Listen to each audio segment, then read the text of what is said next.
My name is Tzvi Lebetkin, you Rabbi from another planet. Please like, share, and subscribe, and ring the little bell. Ring the little bell so you're notified when new videos drop. I'm recording this a little bit later than I normally do. I've had a bit of a time since we last seen each other. So if you watched my live stream last night, my wonderful little puppy Daisy, is more than a puppy, she's 8 months old now, Daisy blossomed. Daisy's womanly time happened, okay? So something that I've been living in fear of the last year. I thought it'd be a couple of years in. No, okay. So what happens then? This is all a new world for me. You have to get these like menstrual knickers for your dog, right? Then you put them on this little thing for the tail. I said to my wife when we did this, like, how is she able to pee and poo through that, right? Because that seemed a reasonable question, right? That did seem a reasonable question. How is she able to do that? And she's like, of course she will. So I didn't know any of this. I woke up this morning a little bit later than normal. Normally Daisy wakes me up in the morning, comes and licks my little face. My wife leaves for work early, like 6 in the morning, and about like 6:05, Daisy comes bounding in, licking my little face. She sleeps in the bed with us, right? So apparently 4 in the morning, I slept right through this. She couldn't poo through her knickers, right? It was like she had a major poo explosion in our bed, right? In the bed. And I slept through the whole thing, right? I literally slept through the whole thing.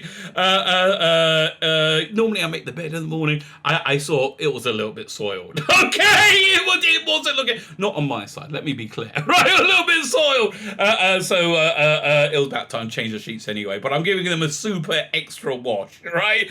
Also, she did, that's where we discovered that she was in heat, I think is the polite phrase, menstruating, right? That's where it is on my bed. So anyway, my wife couldn't get the knickers back on her, and you said knickers, she's like, no, I don't know what that shit is, but I'm not dealing with it, right? I'm not dealing with it. So she's not in her bedroom anymore. So I woke up this morning, she's sitting outside my bedroom without her knickers on. I was like, what's going on? So we've had a wild time. That's what's happened in the last like 12 hours since I last so I stopped my live stream. And I went for my third jab. No side effects yet. I mean, other than the dog having some time. So, with that introduction, and I bet you didn't expect that introduction coming into this video. Like, share, subscribe. Look, you're not going to get this sort of stuff anywhere, mate. I like to say I have my own brand, and this most certainly is. Like, share, subscribe, and quite frankly, who wouldn't want one to subscribe to the channel? If you subscribe, make sure you're still subscribed. Subscriptions are actually going quite nicely right now, although YouTube still does whips a few off every now and again. So if you're subscribed, make sure you're still subscribed. If you're not subscribed, if you can consider doing it, I think I'll make Daisy happy. Oh, that's the other thing, right? That's the other thing. My daughter's what I was telling they're talking about all this stuff. My daughter's like 21 or whatever. And I'll say, well, we have leather couches, so if she bleeds on that, that's fine, but we've got like fabric chairs. So I said, we'll put a couple of blankets on the chairs she likes, and I think it'll be fine. I think it'll be fine. So my daughter's like, no, we can't do that. We got to like not let her on the chair. I'm like, you can't do that. This is a very vulnerable time for her. She's really, and my daughter looks at me like, mother. Where were you when I started doing this, right? Where was Mr. Compassion then? Look, baby, if you're cute and furry, I might be nicer to you. This is just what I've learned this morning, right? It's always good to learn something new every day. Like, share, subscribe, comment. Let me know, please comment, okay? I would love your comments. Like, share, subscribe, comment. What else? Check out my Indiegogo, right? Oh, man. I got just about all the pages lettered. I did a bunch of work on this yesterday. I wanted to get this to print this week. Still could happen, but another thing making my life crazy is my wife's making a kiddush, which is a Jewy thing you do after synagogue on Saturday. I haven't even got to the story yet. The kiddush, where you do this Jewy thing where you like people come around after synagogue on Saturday morning, you put out a ton of food, and it's a big deal. It's a big freaking, so I got to be working on that as well. They do the invitation. Oh, don't even ask. Anyway, so go check out my Indiegogo. Hopefully I'll have some time to work on this day. One more page in this book that I need. Let me zoom in on it.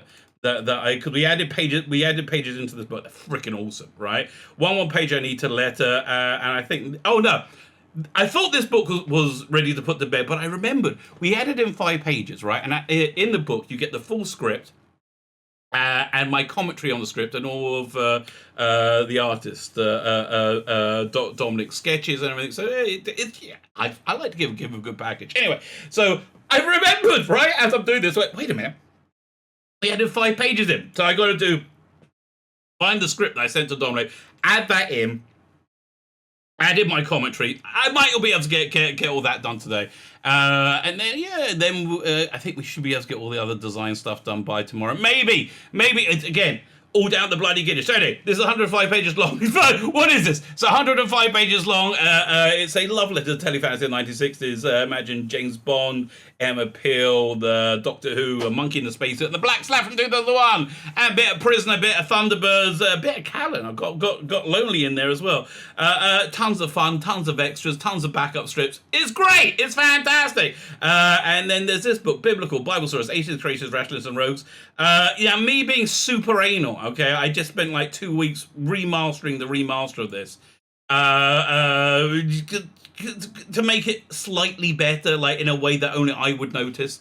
So I'm sorry. I literally spent 2 weeks like that's done. Although while doing it, I saw 2 pages. I'm like, I don't like the dialogue on these pages. I've always wanted to go back and fix that. So that's the other thing I need to do. Rewrite the dialogue on 2 pages and re-letter it.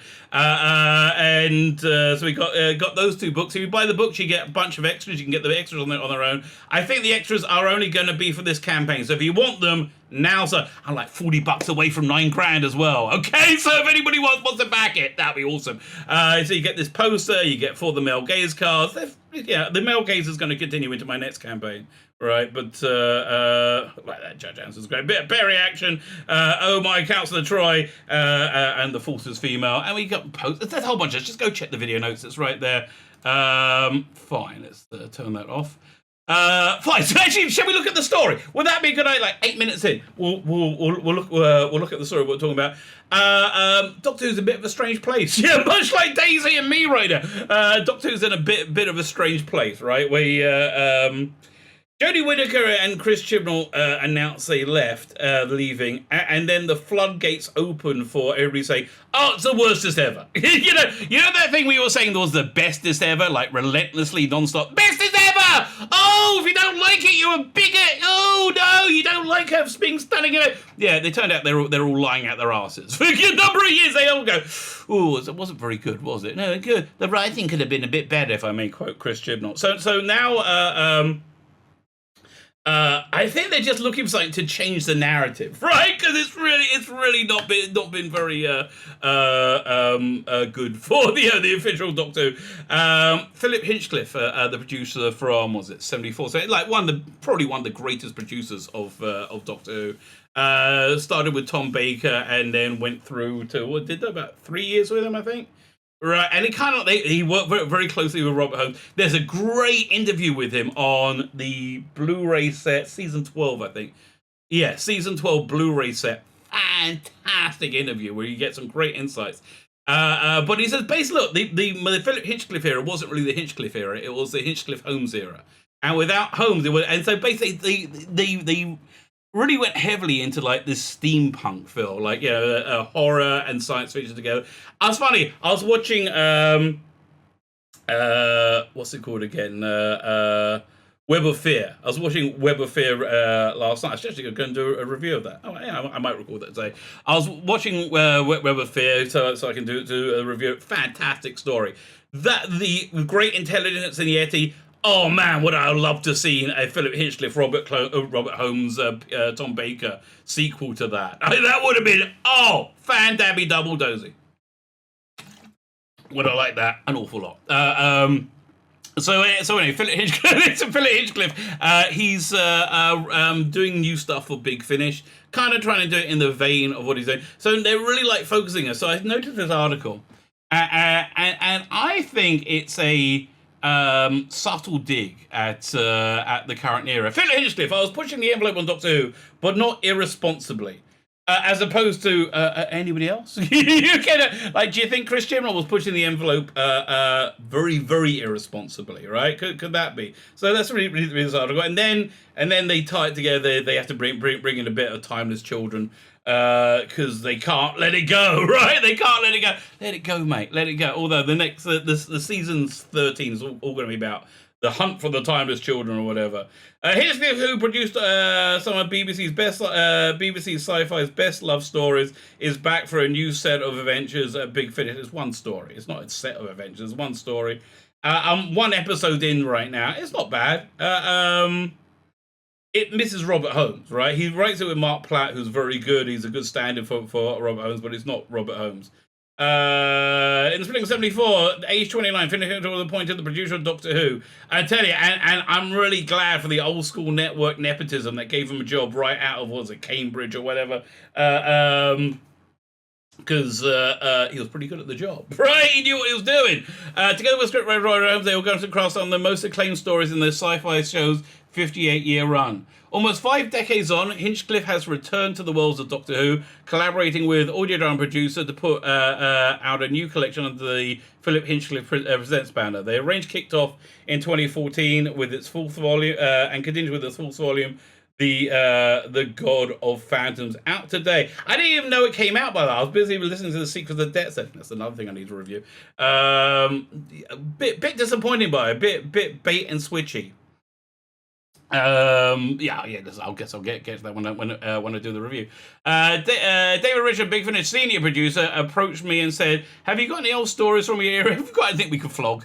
You got anything that people will buy? Because they're not doing that so much anymore. You know, it turns out that when you tell most of your fan base to sod off, they do." And it didn't work out well, and they sorted off from us too. So not so great news. The range got over the 2014, and it continues with its full volume. The God of Phantoms out today. David, okay, blah blah blah. I've read that already. I said, well, no. I mean, we didn't have any stories. Bob Holmes and I lying in the drawer, ready to go for another season. So what I tried to do is create new stories that would have followed on from my last season in the 1970s. But that kind of flavor of what we're doing in these 3 years. Again, he's only done 4 stories, mate. It's not, and they're okay, right? I bet they were a spin-off of the Doctor Who Lost Stories range. Again, the one I'm listening to right now, I'm not going. This is a must listen. It's very skippable. Gods of Phantom is one such story which brings Dr. Tom Baker, blah, blah, blah, blah, blah. Pinnacle provides detailed ideas and treatments for these stories, which are then adapted by Mark Platt. Again, so this from Ghost, who wrote Ghostlight. So basically, this is very similar to the Holmes situation. I kind of racked my memories for things that I wanted to do, but never could get into the show, or they were half ideas or whatever. So that's what I came up with these. That's how I came up with these new ideas. I felt it wasn't just a jolly because I don't mind a bit of a jolly, mate. It wasn't just jolly because there's a sort of reputation to that period of the show that fans have had a sense of what they'll be getting. So I felt you really So I felt, these have got to be really good stories, and they got to really hit the spot. Thank you for your professionalism, Phillip Hinchcliffe. Back in 74, having previously worked as script editor on children's adventure series, The Jensen Code, never heard of it, and a social media on ITV's General Hospital, the young and fired-up Hinchcliffe came to Doctor Who with a clear vision of how he wanted to reinvent the series. Okay, so now we're into the parallels of the current day, right? We're into about... he was keen to ditch the cozy unit family setup, mostly Earth-based stories with John Pertwee era. That really wasn't the case by the end of the Pertwee era, and take the Fourth Doctor back to the stars. I mean, he was predominantly in the stars, but also make significant changes to the mood and style of the show that felt would help it survive into the 70s. Yep, nailed it. 100% nailed. So again, this is exactly Chibnall, right? Exactly. So far, there's no difference between them going in. I was a great admirer of the show with John Pertwee. The ones I saw anyway, I didn't see a lot of it. Well, I think John Pertwee and Barry Letts, the producer, crafted a vision of the show that belonged to the 1960s. I actually think it belonged to the early 70s, right? This is more like the late 70s. It was Swinging London, it was James Bond, it was gadgets, and Pertwee was dressed like we all dress at the time, with velvet jackets and frilly shirts. Okay, exactly. A combination of me and Tom Carson's Pertwee's replacement in February '74, being put on the show together. We went back to the idea of a cosmic hobo, and I think the phrase coined by Doctor Who co-creator Sidney Newman. And made you think the Doctor would be a bit different, a bit of a loser, okay? A bit more the zeitgeist of the later 60s into the 70s. With a number of stories for Doctor Who Season 12 having already been commissioned by his predecessor, Hinchcliffe admits that it wasn't easy to make his mark on the programme. Yeah, it was a bit of a sausage factory. He didn't really want to get into our. We really didn't get into our stride with the kind of stories we're telling we want to do from scratch until the end of the series. I think Genesis of the Daleks. Okay, that was the watershed. I think that's when you worked out what you're doing. Hinchcliffe, I'm like, why are they releasing a table reader of the original script of Genesis of the Daleks? Sounds like a really bad idea, right? I might buy it. Yeah, like. Hinchcliffe said saw the show embrace more gothic atmosphere influenced by Hammer horror, which was very, very hip at the time, and was determined to ramp up the cliffhangers that left by the cliff. I'm also watching Sylvester McCoy's stuff, and his cliffhangers are not good, right? Season 24, not good. Ramp up the cliffhangers that left the Doctor and his friends in peril each week. A shift which famously attracted the ire of conservative activist Mary Whitehouse, criticized the new, darker tone of and on-screen violence. Yeah, here's the thing. He wanted to come in, he wanted to change stuff. People are complaining. That's true of Philip Hinchcliffe. That's true of Chibnall. Now, the fans of this current era will tell you, well, that means it's the same. And you're the same narrow-minded bigot as Mary Whitehouse. Yeah, no, the difference is this was good. Chibnall stuff is shit. Okay? That's the difference. I think that's where my age probably comes in. I was probably more in tune with what's happening in the wider world movies, and other channels. Yeah, I do hear that. And I think you've got to be plugged into pop culture to be able to really run Doctor Who, because it very much riffs on pop culture. And the things are moving very quickly within the boundaries of censorship. It was a very delicate producer's judgment with on what's acceptable to the audience that he knows they'll serve. Yeah, things were changing. Not as much as they changing now. I mean, not with the speed things are changing now. I was pushing the envelope, he accepts, but not irresponsibly. I thought a lot about what we put on screen. Can you say that about the current era? Does Chibnall really think about what he's putting on screen? Because it doesn't seem so, right? Because if you just think it through, it's really stupid, a lot of it. In 1977, Louise Jameson was cast as a new companion on Eliza Doolittle-esque alien savage, blah, blah, blah, blah.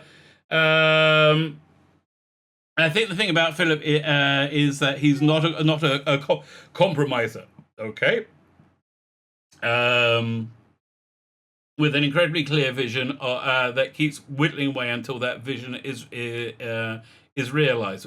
With the Gilbert Shed, he never had an eye on a budget like other producers. He wasn't, a good boy. I mean, Doctor Who Season 14, 10 Hours of Wen Chiang, is rather a famous example where he overspent and left the series, right? And then Graham Williams took over the producer, and there wasn't much money left for all his stories. But the end result, Challenge of Wang Chiang, is a classic that really has stood the test of time. I really wish somebody at the BBC had the good sense to go to Hinchcliffe and Robert Holmes and say, look, you've had great success with Doctor Who, now you're leaving. How about doing a 6-part adult horror, whatever you guys want, a 6-part 9 o'clock TV show, right? Like some kind of drama. That would have been awesome. That would have been fantastic. Though his big finish output comprised of original stories, Hinchcliffe's new productions are very evocative of the era he worked in. Not really. It's missing Robert Holmes, right? It's okay. It's okay. so this goes on and on. So this is just basically it's trying to get you to buy this thing. Again, I'm like one episode in. It looks like there's a female Time Lord in the background there, right? Can you see it? No, I can't. I can't zoom in on it. But yeah, look, I'll tell you what it's like if when I finish it. Bit early to review. So anyway, then there's this story that goes with it. Doctor Who's Phillip came to the midst. He didn't consider the repercussions of the Morbius doctors. Because, yes, okay, and this is a story I want to read, because there are no repercussions of it. Again, they want to say the Timeless Children is proved by the Morbius doctors here. No, stupid idea. It's a stupid idea. The faces on the screen could be Morbius. The faces on the screen could be false regenerations conjured by Tom Baker's Doctor to win the mind-bending tournament. That's the idea. That was in the discontinuity guide. I think that's the one I go with. It wasn't thought out at all, says Hinchcliffe, who was produced on the classic being 74 and 77. Fine, so right, so listen, I'm not going to recount The Brain of Morbius, okay? Go watch The Brain of Morbius. It's a good story. I recommend it highly. The seals caused a much debate ever since. Not really. It was kind of forgotten, right? I think Mordred Undead was a cause of much more debate, right? Mordred Undead caused a lot more head scratching. What was that? I can't stand this revisionist history, and we do have just a ridiculous amount of it. Divided with Doctor Who found dividing whether these 8 faces were intended to represent the incarnations of Hartnell's first Doctor, incarnation of the Doctor before Hartnell's first, they want to go, or Phillip Hinchcliffe produced a series at the time via a 1996 reference book. The History Union said, It is true that I attempted to imply that William Hartnell was not the first Doctor. Yeah, no. What he did was add a bit of mystery in, like, oh, that could be this. Oh, that could be that. What he didn't do is completely rewrite the show's history. He added in mystery, right? Adding in something that doesn't make sense isn't adding in mystery, which is what Chris Chibnall has done, right? Adding in something like, let's say the Doctor wakes up and he suddenly finds that he's a resident surgeon in a Birmingham hospital, and all of this was a dream, but then Daleks appear or not, and they never resolve it, right? They just like, it keeps going on like that, and there's no real resolution. It doesn't make any sense whatsoever. That's not adding a mystery. That's doing a bad job.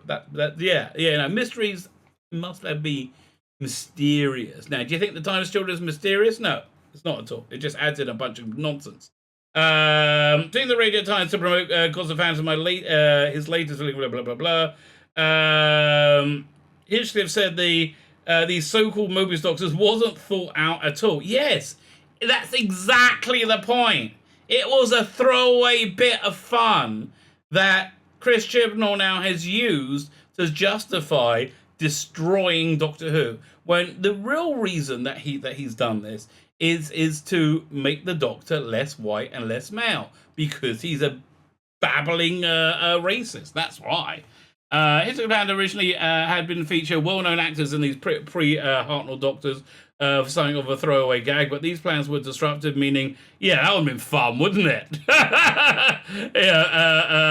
These plans were disruptive, meaning a number of production stars, including Hinchcliffe himself, had to pose for the shots. Exactly. We suddenly got a call, and I think it was one of the production days when we were in studio, probably rehearsing. Hinchcliffe explained. I think it was George Gallico, who was sort of associate producer, who said they got a problem. They don't know if Equity got onto it or whatever, but we couldn't afford to have these actors in photographs, each one being paid. Fine, okay.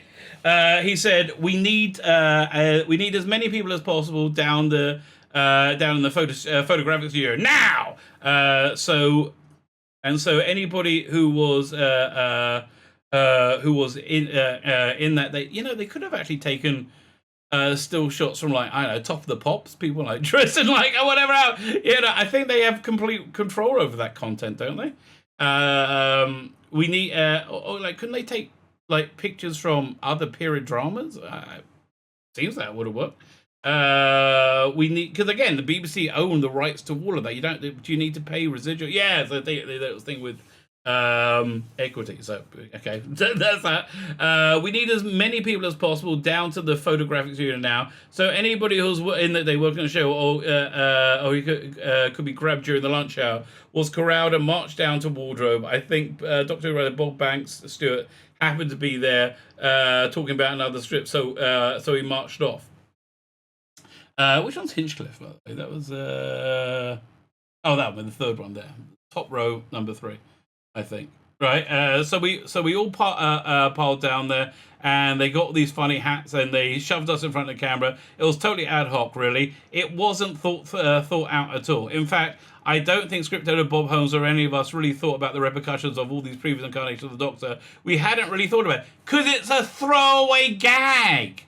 Right? It's a throwaway gag, which these weirdos just can't get through their heads, right? The final episode features above Robert Holmes, who was seen in who was also Brain of Morbius' writer, production manager, Calico assistant Graham Harper went on to be a very good director of Doctor Who. Dougie Camford, I think he's in the bottom left. That's Douglas Campbell, Christopher Baker, Christopher Barry, Robert Banks Stewart, and Hinchcliffe.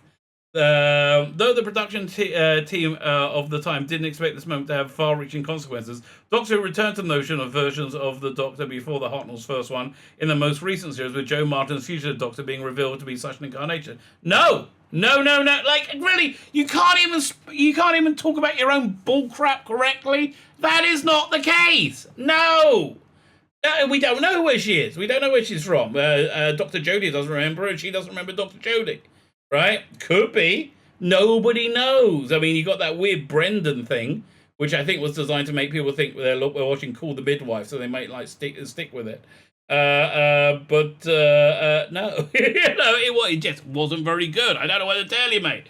And it wasn't defined. She was a pre-Hartnell Doctor. It was a mystery. Oh no, it wasn't a mystery. It was stupidity, utter stupidity. Season 12's Timeless Children even featured a brief glimpse of the Morbius Doctors.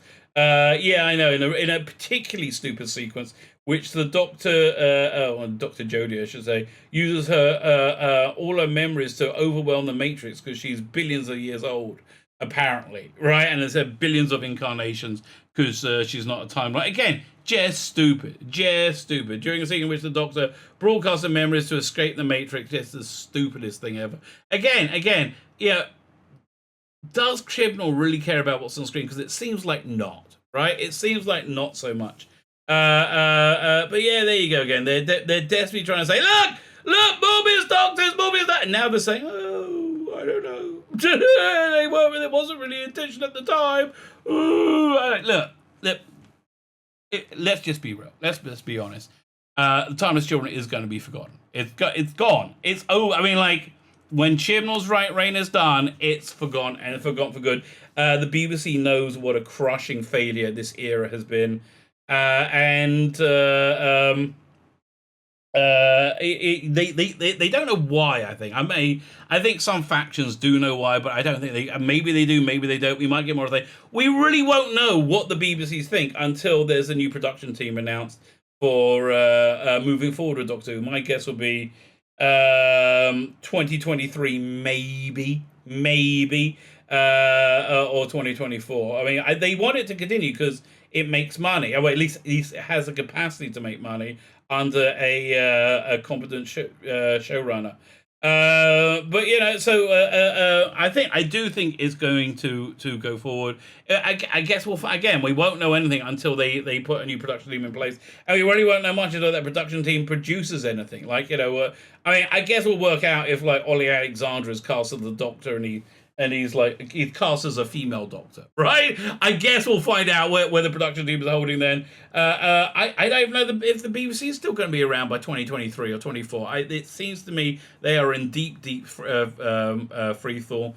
But it also seems to me that the whatever the BBC is going to become really wants to retain Doctor Who, and they want to retain control of it because they think it can make the money, and it can. all you got to do is not be a moron, right? All you got to do is not be a moron and try and convince people that boys are girls and black is white, up is down, and everybody's a racist who really isn't, right? That's all you got to do. Doesn't seem to be a high bar, but I think it's a bar. A bar they have trouble getting over. My name's Tzvi Lebetkin, the Rabbi from another planet. Please like, share, and subscribe, and ring that little bell. Ring the little bell so you're notified when new videos drop.